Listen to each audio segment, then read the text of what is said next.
Hello friends, this is Chellas Katruner and welcome to Six Sigma series. So we'll enjoy learning Six Sigma in this video series. So let us understand Six Sigma basic.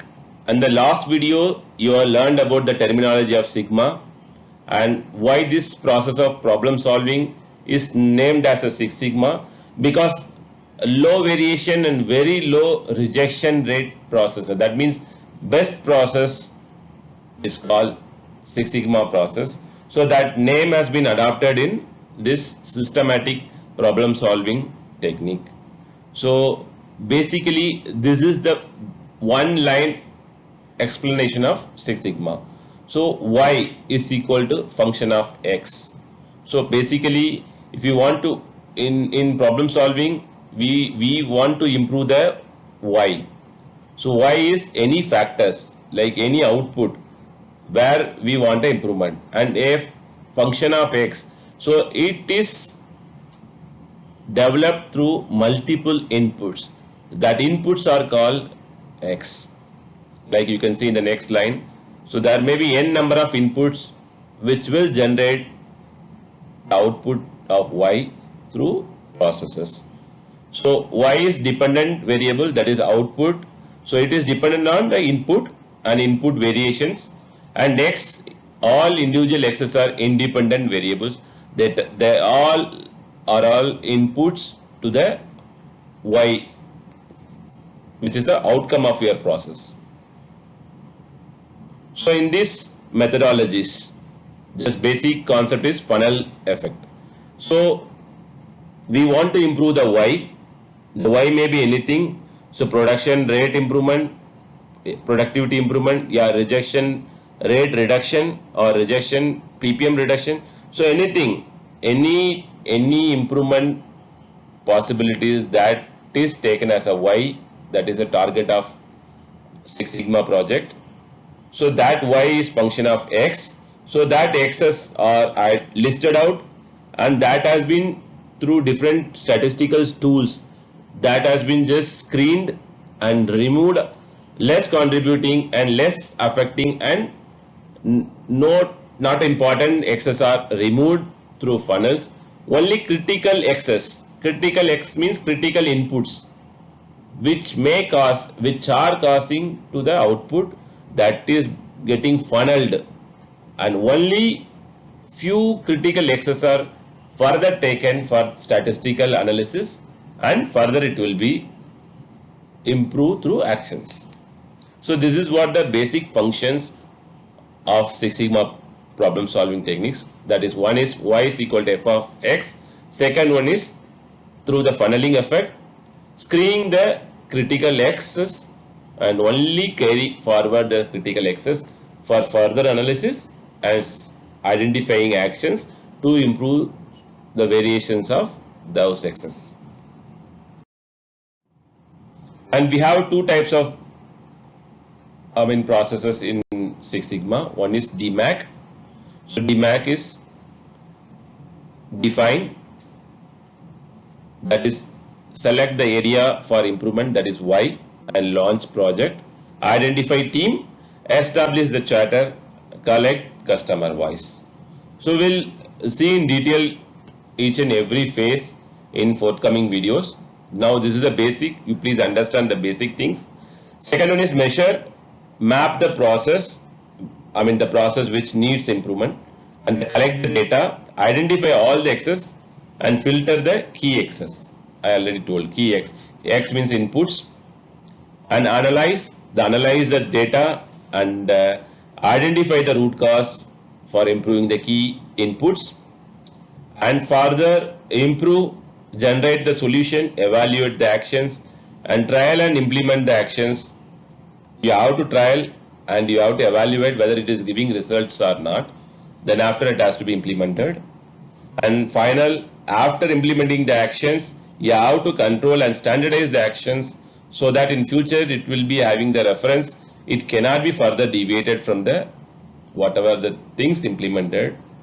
So, and finally, validating the project benefits and declaring in the system. So next one is DFSS, Design for Six Sigma. This is the proactive one.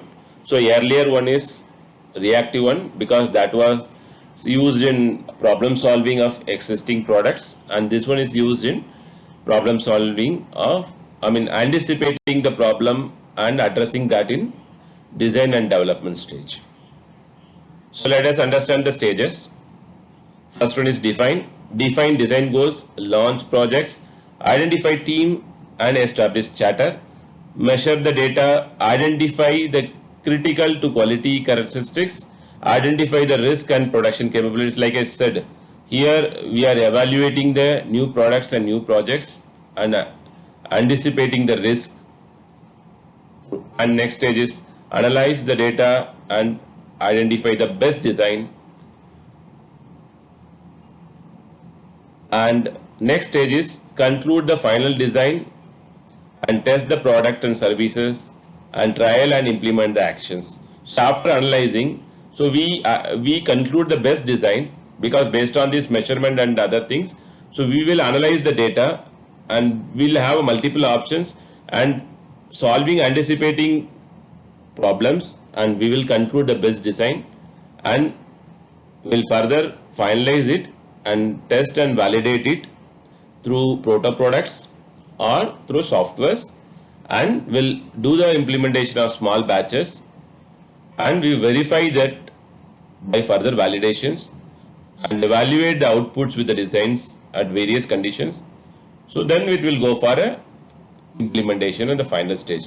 So this is the completely used in new products and new projects implementations area. So it's one more stage and some of the people adopt, that is optimize in between design and verify stages. So it's prioritizing the need of the organization. So in the design itself will maybe having optimizing the features to meet the cost and quality requirements. So that is the stage in some of the areas used in between this D and V. So let us understand the value of Six Sigma. So it improves the bottom line results. Bottom line results means profits, and top management involves in this Six Sigma, and it's a systematic approach. It's having a clear stage and methodologies and stages and tools, timelines. It's complete systematic approach, and shorter lead time projects. It does not go beyond 3 to 6 months, and it clearly defining the measure of success and output, and customer and processes are in the focus in this particular approach. And it's a purely statistical approach. That is what it helps to win. And here we get employees are trained in this approach, so that helps us in the future. Their capabilities help us in the organization to solve multiple problems. And let us understand some differences and uniqueness of DMAC and DFSS. That means DMA, DV. So common in this both approaches are, both are structured approach to reduce the variation, and data collections and analysis followed in this both approach to make a decision, and team approach, and in both case customers are in the first focus, and some tools are common like FMEA, DOE. These are the tools are common in both approach. And differences in this approach, like I said, DMAC is used in the current process. That's a reactive tool to solve the current problems and current improving the current processes. DMAC is used, and DFSS is used for designing the new product or new process that has been used. First one is reactive, reduce the defects, and second one is proactive because it prevents the defects and controls to sustain the gains. First one, and the second one is includes verification and validations of finished design. Friends, hope you got basics of different approaches of Six Sigma, and in further videos we'll learn more about each and every stages and tools. And please mention your comments in the below section so that I can add in the future videos. Thanks.